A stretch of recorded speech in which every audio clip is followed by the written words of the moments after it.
ends. 1 minute left.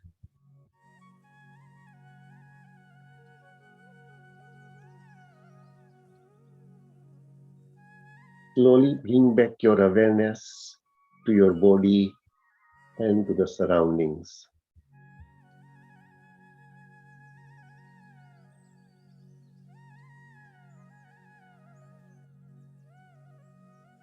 "30 seconds left.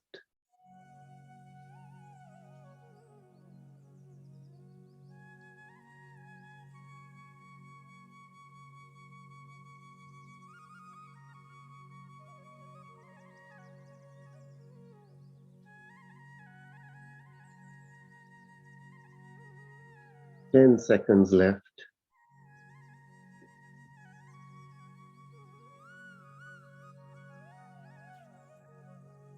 5, 4, 3, 2, 1, 0. Slowly keep your palms on your eyes for a few seconds.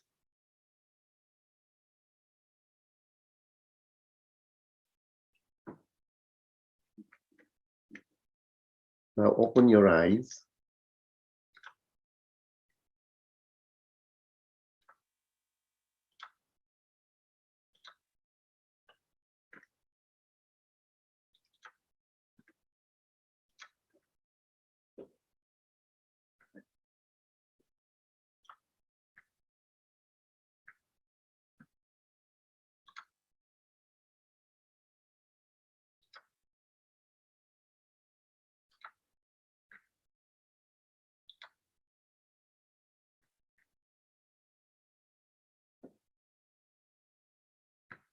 Rameshji, I just wanted to find out if I've started screen sharing and whether everybody can see the whole screen or not.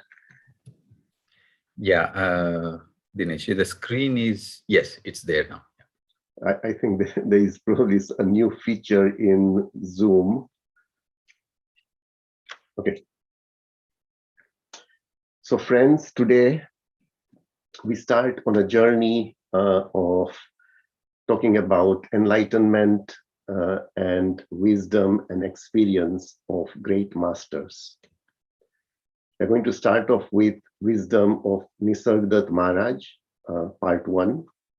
In future parts, we will take various topics like death, like silence, and other topics which will help us, inspire us and motivate us to walk on the spiritual path. In part 1, we will take in his own words how Nisargadatta Maharaj attained enlightenment and what was his experience. We'll just start off with the quote that I started off when we started this session. He says, "To know the world, you forget the self. To know the world, you forget the self. To know the self, you forget the world. So cling on to one thing that matters. Hold on to I am, the self, and let go all else." All the wisdom sharing that I'm doing is from his book, I Am That. And that book has got questions and answers where disciples used to ask him questions and he used to give answers. So the first question, which all of us would be really interested in whenever we meet an enlightened soul, the first question that comes to our minds is, kindly tell us how you realized.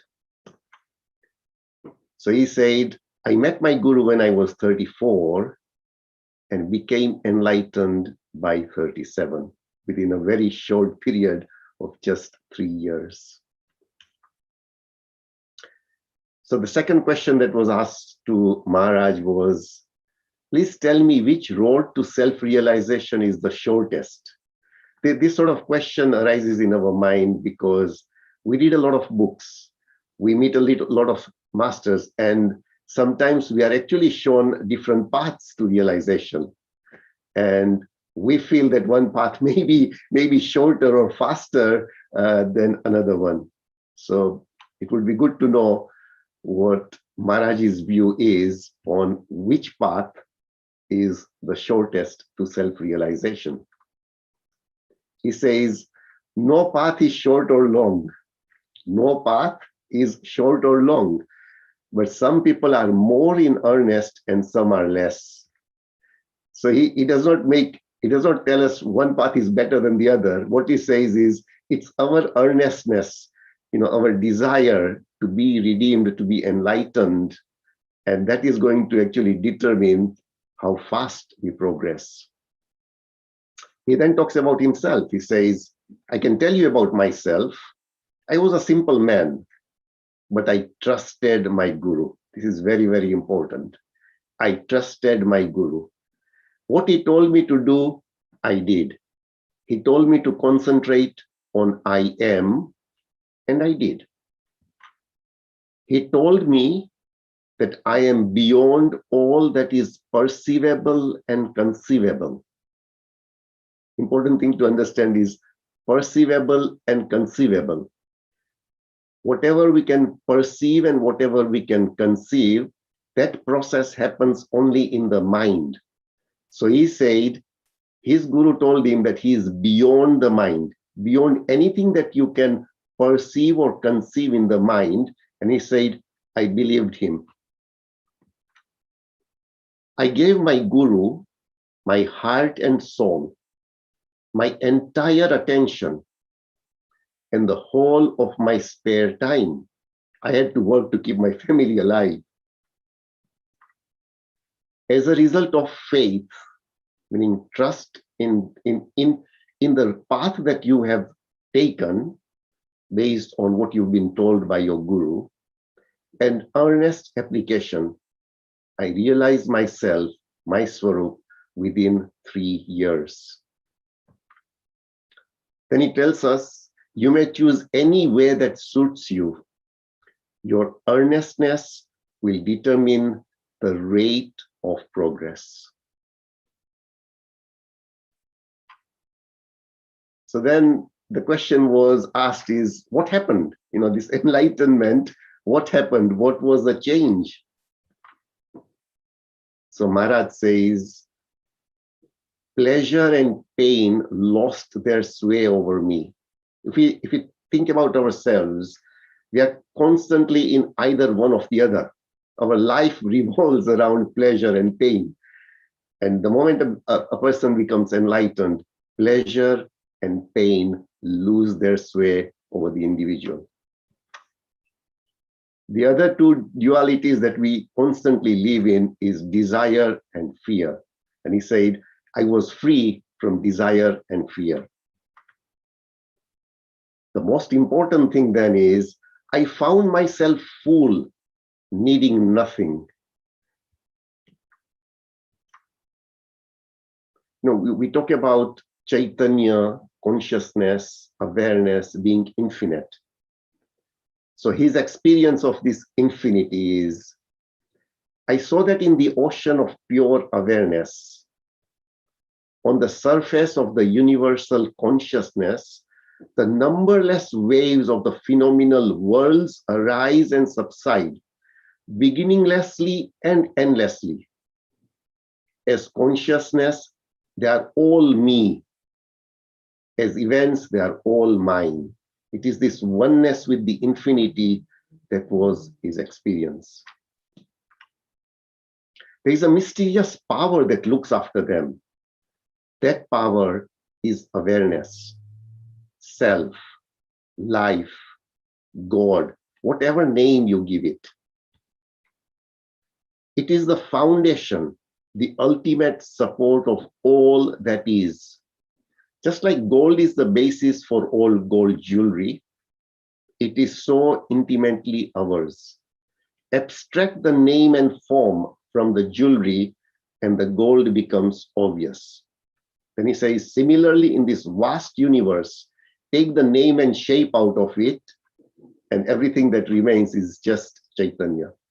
Be free of name and form and of the desires and fears that they create.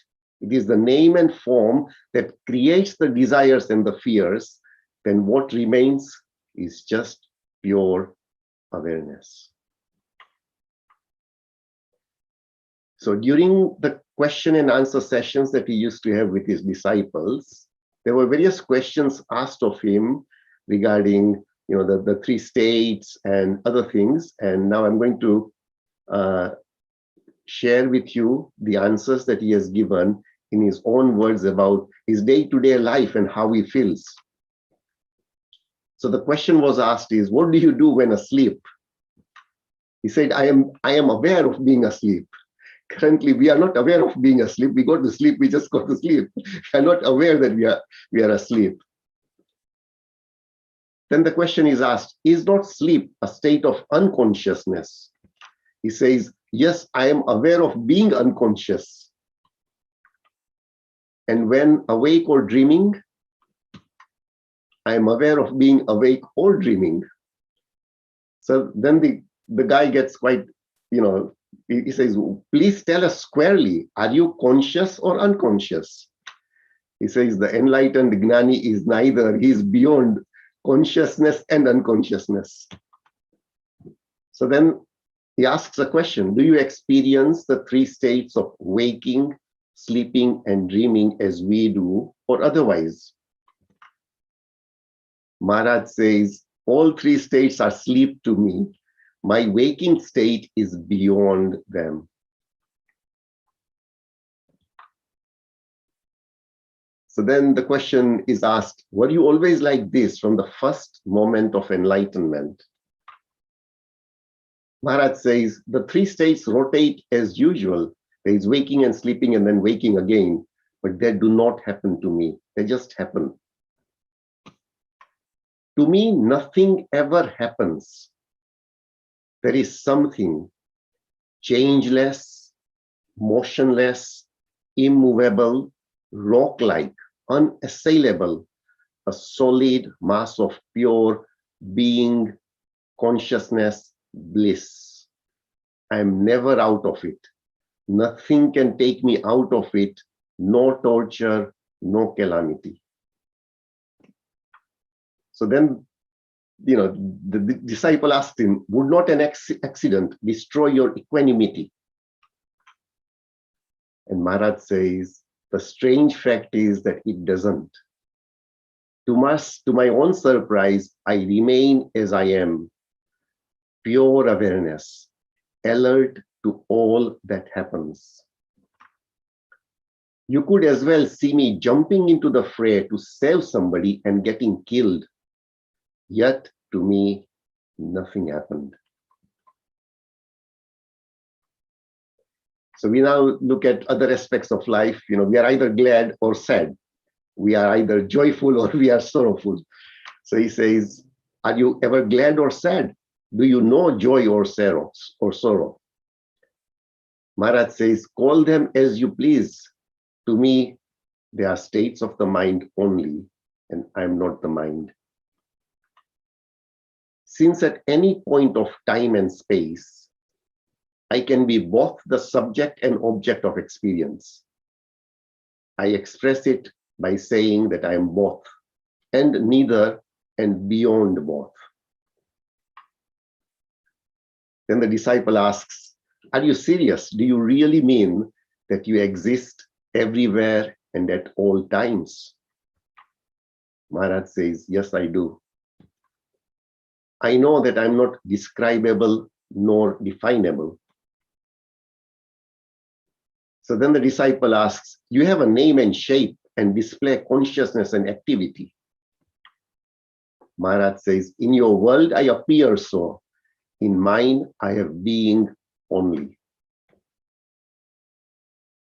So the disciple then goes further. He says, I hear you asking, you're talking about the unshakable and blissful.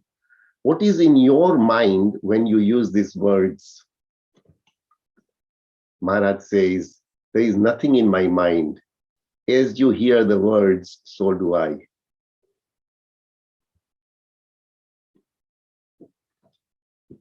So Maharaj then talks about his body. So he says, Maharaj says, I'm not sitting here, not talking. Yet he is sitting there and he's also talking. So, but he says, do not confuse me with the body. Maharaj says, I'm not a person in your sense of the word. Though I may appear a person to you, there is nothing I feel separate from. Hence, I am all. No thing is me, so I am nothing. Then Maharaj says, the body knows me and is aware of my needs, but neither is really so. This body appears in your mind. In my mind, nothing is. Maharaj says, to you the body is real. To me, there is none. Maharaj goes one step further. He says, I do nothing, akarta padu. I do nothing, nor is anything done to me. I appear to depend on everything, but in fact, all depends on me. Thank you very much. It was a an experience of a great master. I hope that this is a little inspirational. Sometimes reading, this was the first book that I received as a gift after I left my sannyas. When I was in Mumbai, a friend of mine gave me this book, and it was difficult to put it down. That's how intense and how really great his teachings are. If anyone has got anything they would like to share from other masters that they have read about experiences of enlightenment, please do so. Feel free to switch on your video and unmute yourself.